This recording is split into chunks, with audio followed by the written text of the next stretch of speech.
Vorrei essere breve, però spero anche chiaro.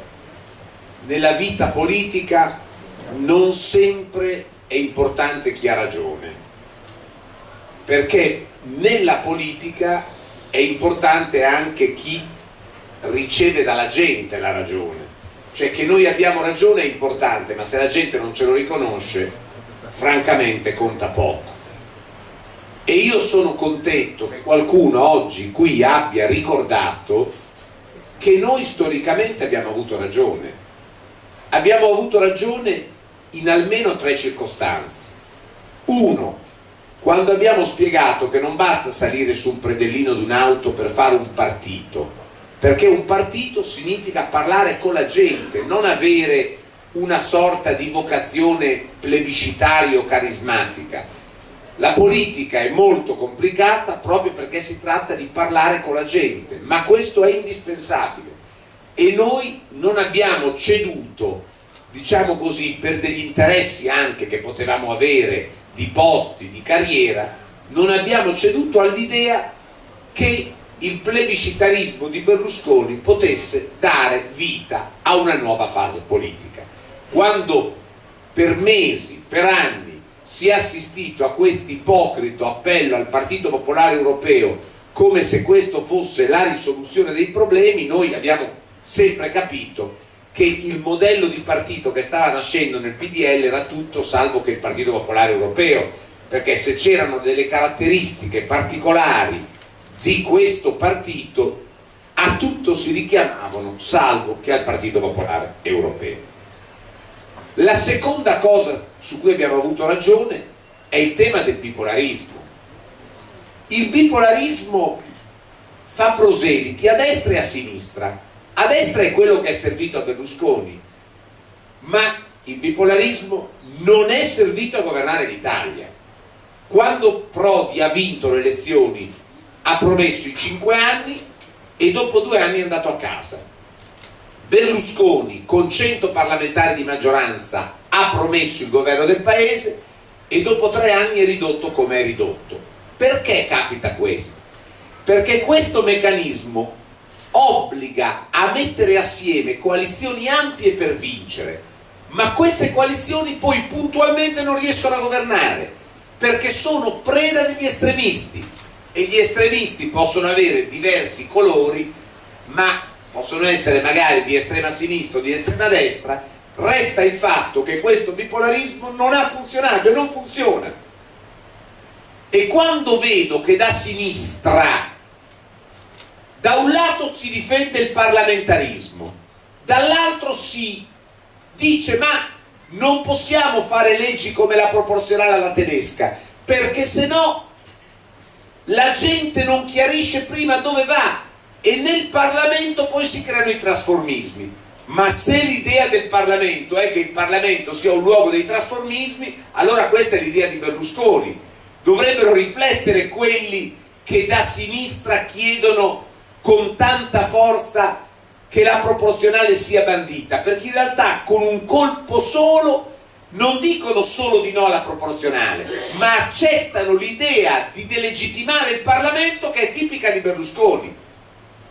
Berlusconi per mesi ci ha spiegato che non riusciva a fare niente perché il Parlamento non glielo consentiva, perché la Corte Costituzionale non glielo consentiva, perché il Capo dello Stato non glielo consentiva, perché Fini non glielo consentiva, ieri perché Casini non glielo consentiva, cioè sostanzialmente non glielo consentono mai gli altri.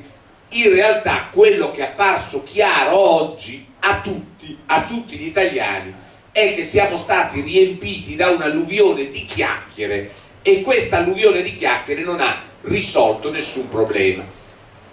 Qualcuno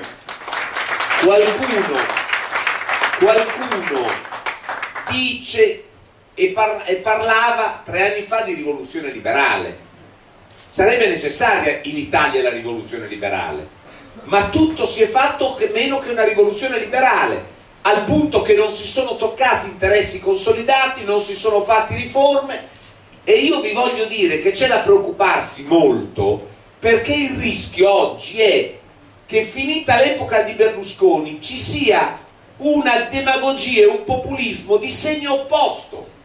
Quando noi abbiamo votato per il referendum sull'acqua state attenti amici, io ho votato no al referendum sull'acqua, perché è chiaro che l'acqua è un bene pubblico, ma non possiamo accettare l'idea che il servizio acquedottistico sia un servizio che necessariamente deve essere pubblico, perché se no chi è che va a fare i collegamenti acquedottistici che cercano di legare magari le piccole comunità di montagna? Nessuno ci va, un privato non ci andrà mai, un privato non ci andrà mai se non c'è una giusta remunerazione.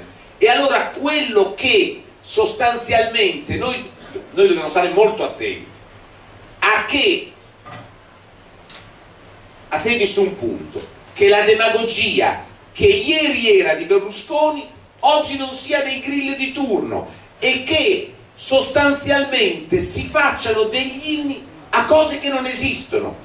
L'acqua è pubblica, ma i servizi debbono essere in competizione tra pubblico e privato, perché con quel referendum e con quel sì noi in realtà abbiamo dato un colpo enorme anche a quello che era il tentativo di mettere fuori la mano pubblica da società municipalizzate, che sono state la più grande rendita di posizione ieri della sinistra e oggi della Lega. Perché in Italia non sono state toccate le province? Perché non si sono fatte le liberalizzazioni dei servizi pubblici locali? Perché la Lega, arrivata al potere, vuole gestirsi il suo potere. E io devo dire la verità, ne parlavamo con Valdegamberi prima, io sono molto colpito del fatto che ci sia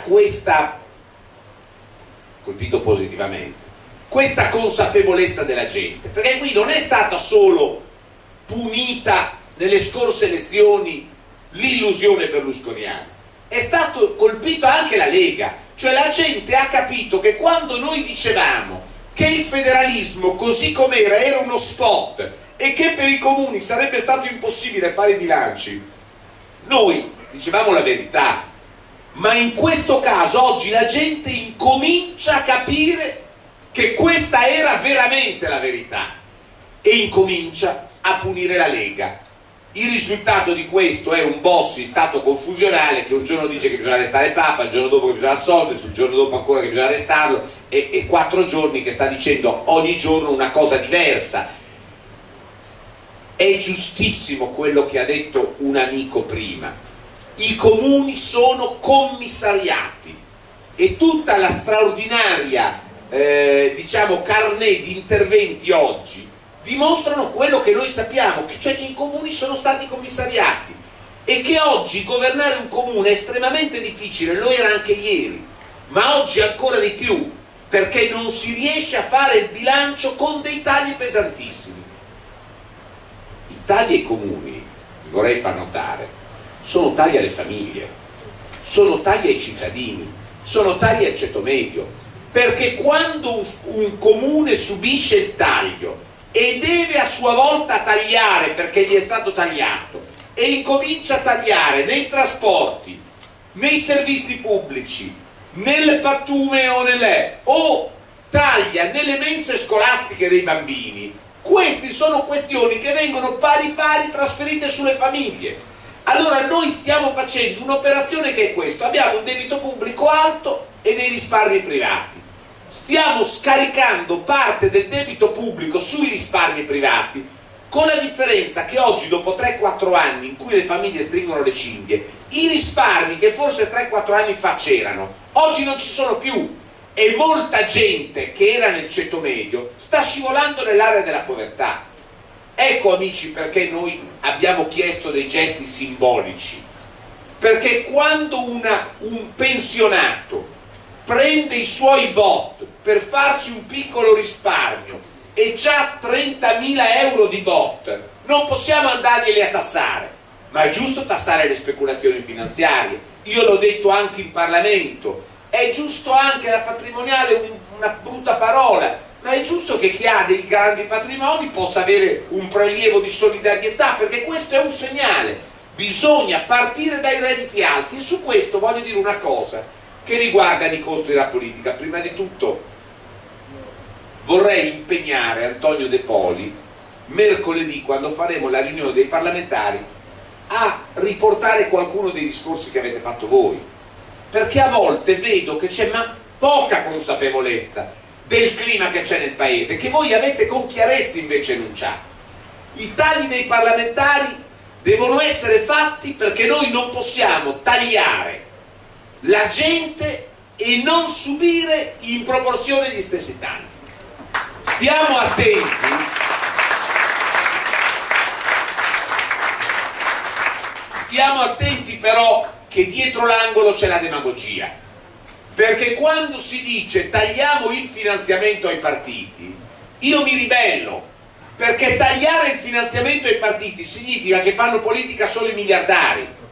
Tagliare il finanziamento ai partiti oltre il 30% significa non tenere presente quello che sta capitando in Europa, dove le fondazioni, penso in Germania, sono largamente e straordinariamente finanziati con soldi pubblici. Allora, cerchiamo di tenere presente che i partiti vanno tutelati perché la politica deve essere accessibile al popolo. Semmai facciamo una legge che obbliga i partiti a essere trasparenti nella loro gestione interna, perché è giusto che i partiti debbano rispondere democraticamente, devono essere case di vetro, ma non delegittimiamo la politica perché non c'è una forma diversa di partecipazione della gente. La cosiddetta casta, cioè noi uomini politici dobbiamo fare sacrifici proporzionati ai sacrifici che si chiede alla gente, per cui è giusto che a partire dai primi d'agosto, dove ci sarà il dibattito sul bilancio della Camera dei Deputati, ci sia la risposta concreta che voi invocate. Perché? Perché c'è un brutto clima. Amici, noi siamo stati, qualcuno mi ha ringraziato, c'era anche un po' di scherzo sotto, lo capisco, mi ha ringraziato perché siamo stati all'opposizione di Prodi, all'opposizione di Berlusconi, all'opposizione di Zaia. Io non credo che la vocazione di un partito sia stare sempre all'opposizione, e anzi io come uomo politico ho la vocazione a stare in maggioranza, però in questo caso noi abbiamo fatto delle scelte di coerenza, ma attenti, se parte l'ondata qualunquistica non distinguerà la gente che è stata all'opposizione e quelli che è stata in maggioranza, coinvolgerà completamente tutta la politica. Allora, se noi vogliamo essere capaci ed essere riconosciuti come qualcosa di diverso, dobbiamo essere diversi, perché la gente ha una sua saggezza poi di fondo. Se pensa che siamo uguali agli altri, anche il fatto che siamo stati all'opposizione non cambia niente. Abolizione delle province, accorpamento dei piccoli comuni, costi della politica, alti redditi da colpire. Queste sono alcune delle questioni che certo non sono risolutive, ma sono questioni che noi porremo all'agenda già a partire dalla grande assemblea che faremo il 22 luglio, cioè venerdì prossimo, e tutti coloro che possono essere a Roma vengano, perché è molto importante la vostra presenza. È una grande assemblea di chi rifiuta questa idea di bipolarismo in Italia, e io a volte sento che alcuni amici hanno delle perplessità, ma io sono molto lieto che con noi ci siano Fini e Rutelli, per la semplice ragione che loro hanno fondato il PD e il PDL e oggi hanno preso atto che quel meccanismo non funziona, e il fatto che siamo assieme è la dimostrazione che noi avevamo visto giusto e che noi non siamo oggi una presenza in Parlamento banale. Quando 3 anni fa io venni a Mestre a dire i nostri valori non sono in vendita, cari amici, avevo l'animo gonfio di inquietudine e l'aspetto estetico mi auguro rassicurante, ma ormai sono passati 3 anni, indipendentemente da com'era l'aspetto estetico lo abbiamo superato il problema, perché dentro di me sapevo che era difficile chiedere il voto ai cittadini mentre Berlusconi e Veltroni si contendevano la vittoria. Siamo stati in Parlamento e quando siamo arrivati con Lorenzo Cesa, con Buttiglione, con Antonio De Poli, abbiamo detto beh, siamo qui, Bergamo era riparato al CSM, siamo qui, ma saremo irrilevanti. Amici, dopo un anno dopo 2 anni eravamo protagonisti, e oggi tutti si chiedono e sanno che il futuro della politica dipende da noi, ma noi non vogliamo aggregarci e metterci una maglietta gialla o rossa, noi vogliamo cambiare la politica italiana. Pensiamo che se non c'è una fase di armistizio tra i partiti, se non c'è una fase di armistizio tra i partiti, qui si va tutti nel baratro. Se non c'è una fase di responsabilità, non un governo tecnico, prima mi hanno chiesto gli amici della stampa, non un governo tecnico, i governi devono sempre essere politici, un governo politico di responsabilità nazionale, cioè un governo in cui c'è un armistizio tra i partiti, si dice calma tutti, cerchiamo per 2 anni di non preoccuparci di perdere i voti o di guadagnare i voti per le elezioni, ma cerchiamo di fare le cose utili al paese, perché qui a forza di preoccuparci di perdere voti o di guadagnare voti, il risultato è che tutti fanno demagogia e le cose vere che il paese chiede non vengono fatte. Non vengono fatte. E guardate, vorrei dire che l'esperienza della Lega a questo proposito è un'esperienza clamorosa. È clamoroso il ritardo, è clamoroso, diciamo così, tutta l'ambiguità, la retorica, la demagogia che allinea attorno a questo leghismo, un leghismo che in realtà è stato molto efficace nel difendere i posti, nel guadagnare i posti, nell'assumere posizioni di potere, e lo sa bene chi sta in un qualche paese governato dalla Lega. Certo, ci sono anche lì bravissimi amministratori, ma ci sono anche un sacco di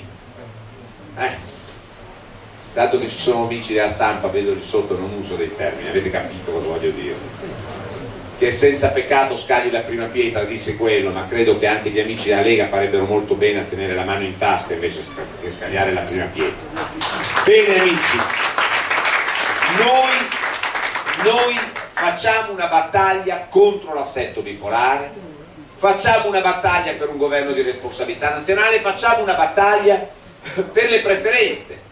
Lo avete chiesto, è giusto ridare alla possibilità ai cittadini.